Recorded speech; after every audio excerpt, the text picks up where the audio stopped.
We're on the last field of the year. Started out with 50 acres. I don't know how much we're down to. We sold 2 of these big truck fulls, my little truck full. I think we're fixing to have another truck full here. But got my sister driving the grain cart.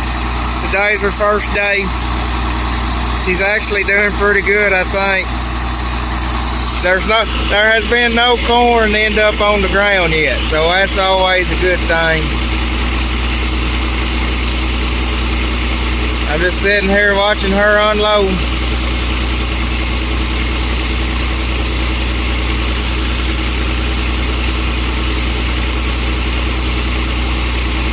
I think it's going to take one more bend to get the truck as full as it needs to be. Good morning and welcome to good old Kenton, Tennessee. We're hauling to Kenton today. It's about a 20-minute drive in the semi-loaded, a little shorter than that unloaded. But we're hauling over here. Dyer's literally 2 miles from where the Dyer elevator's literally 2 miles from where we're at, but they're paying 15 cents a bushel more here than they are at Dyer. So we're hauling here for $115 a load. I believe we can come to Kenton. It's a little bit strangely laid out. We gotta go to pit 3.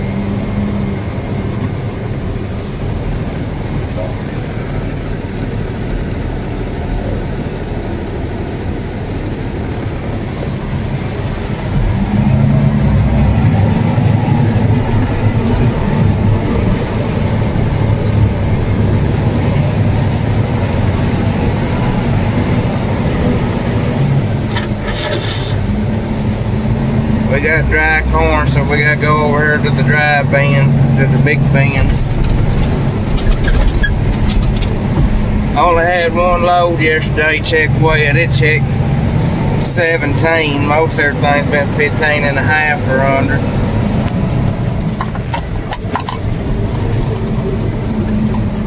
Make the clover leaf.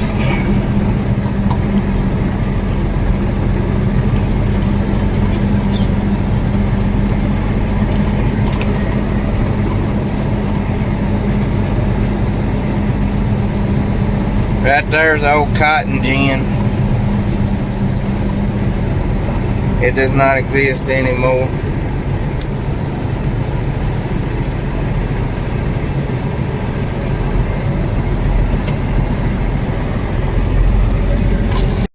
This place is a little bit oddly laid out. There's the old Bine Farmers Co-op.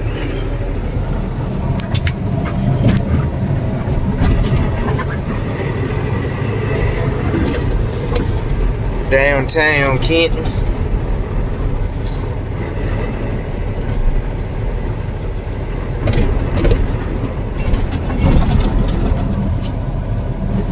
Only one scale. It's inbound and outbound scale.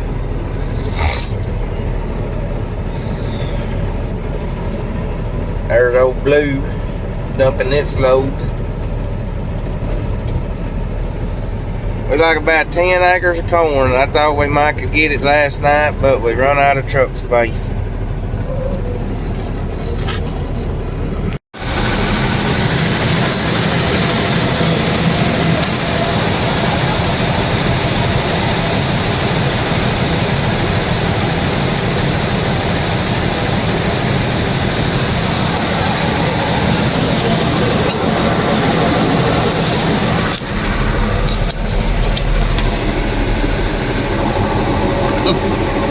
Might have been a little overloaded.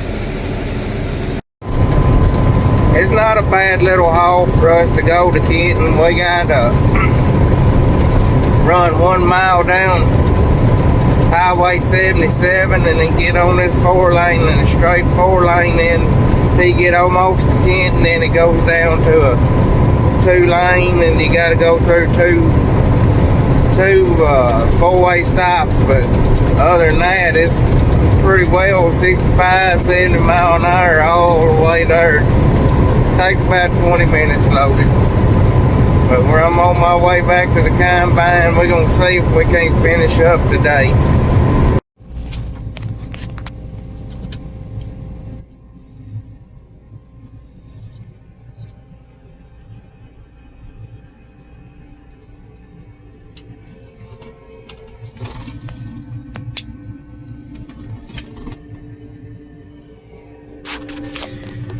I want you to look how nasty this dang combine's done got. That was one day of running. So we're gonna try to clean it up between soybeans and corn here. I'm hoping we'll finish up the corn today.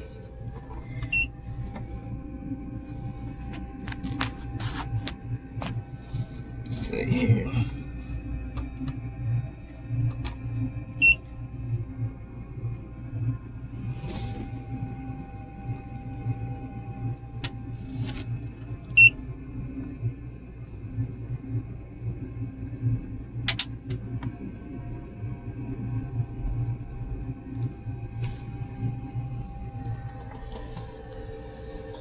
Alright, let's ease down here and see about starting, see what happens.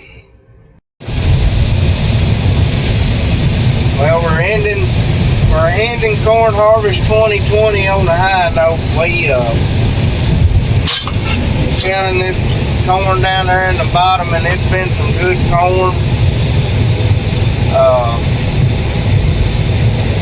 It's always, the tail end is always bittersweet.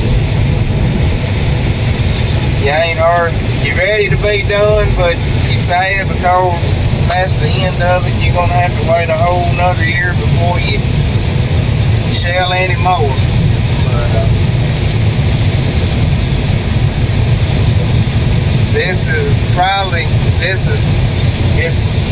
a creek bottom, but it's a tough piece of dirt to work. It's always, I can't describe this piece of dirt. It's always a challenge. The main thing is getting it planted and getting it up to a stand. And when we got that big 2-inch rainfall on it, and we hadn't even finished planting it yet, and we got that big 2-inch rainfall, I just knew we was gonna be down here planting it again. We had some skippy spots down there in the flat. See that grass down there? I think if it hadn't been for that, this farm would have averaged over 200. Where there was a good stand, and in the flats and stuff, we was running anywhere from 220 to 230. Bumped. What did you say you saw? Was it 257 or was it a little lower than that? 258. 250 it topped out at 258. But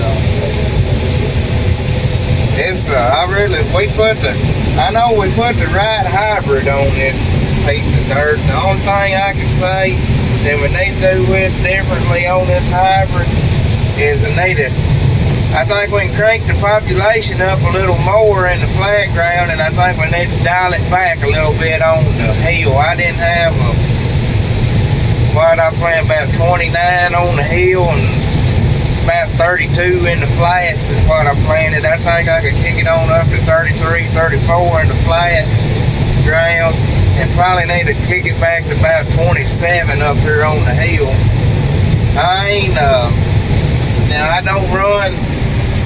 I don't have prescriptions in my tractor, but I do have a hydraulic drive, and I know this ground well enough that I know when I need to reach over there and turn that dial down on that hydraulic drive and put out less population.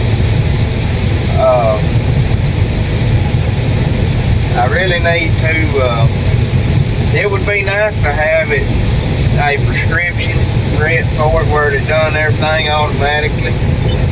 But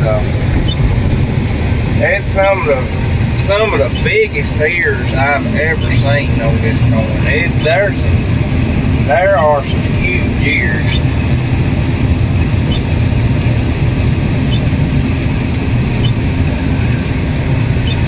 Are we going to end up with the full header width at the end of the year? I think so. It's always nice when you end up with a full header width to end the year.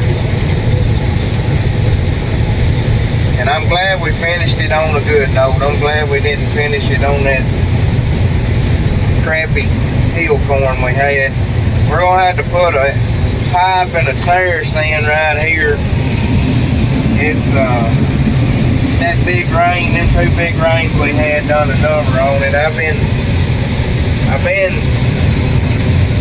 trying to get by with it for a couple years now, and it's been holding pretty good, but I think it's time to do something. I'm tired of fighting it. I can put that pipe in it. That'll fix that issue.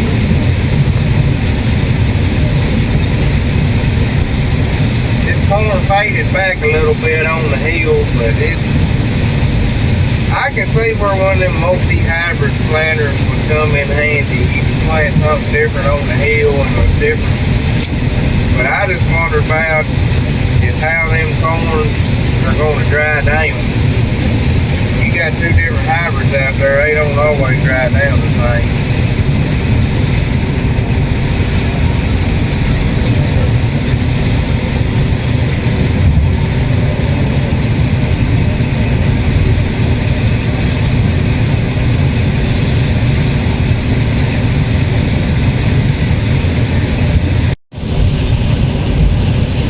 It's the last 6 for 2020.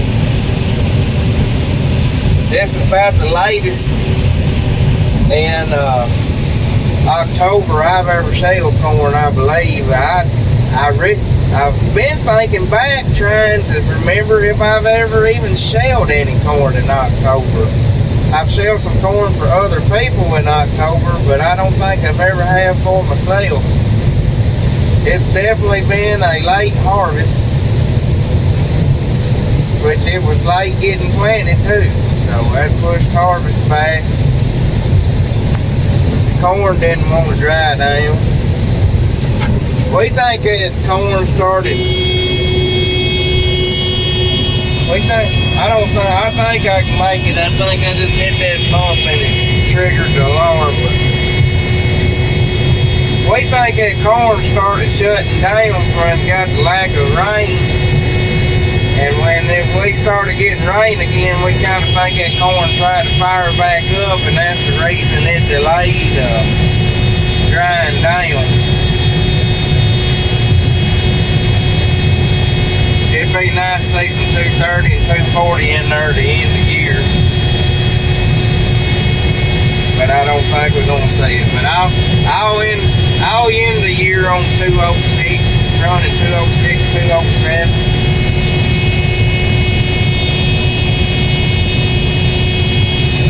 Now this is where you gotta be careful and not. We ain't got any calf corn all year. We don't need to start now. We did get some engine room corn though.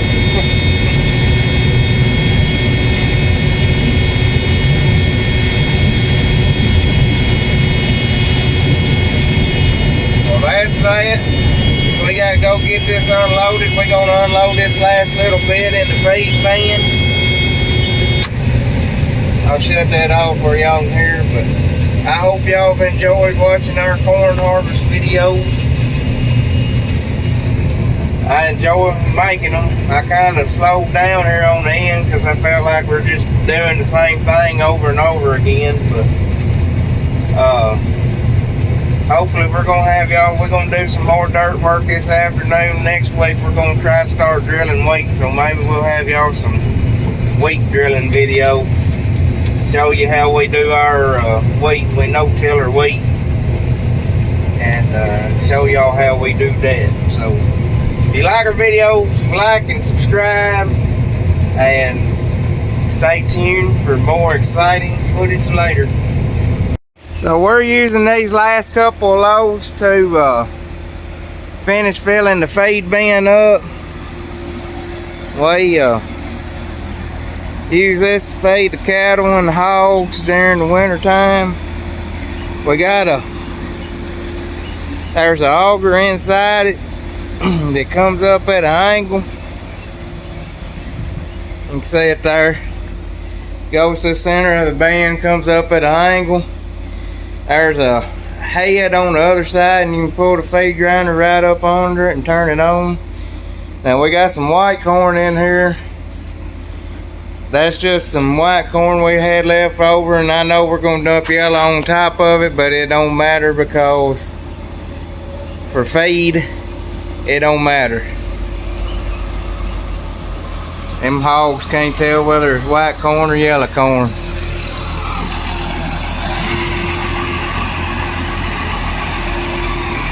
We use this buggy because it's tight. The way you got to set the auger up on these feed bins, it's really tight.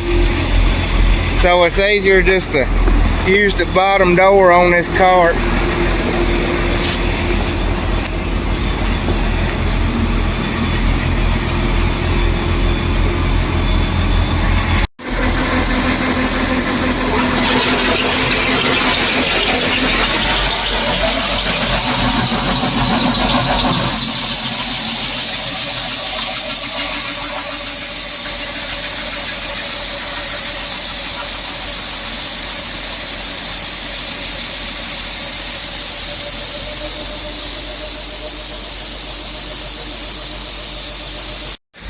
It's hard to get that big auger exactly center of the bin because that thing really needs to be raised all the way up to raise up more to do right. But we got it fairly close.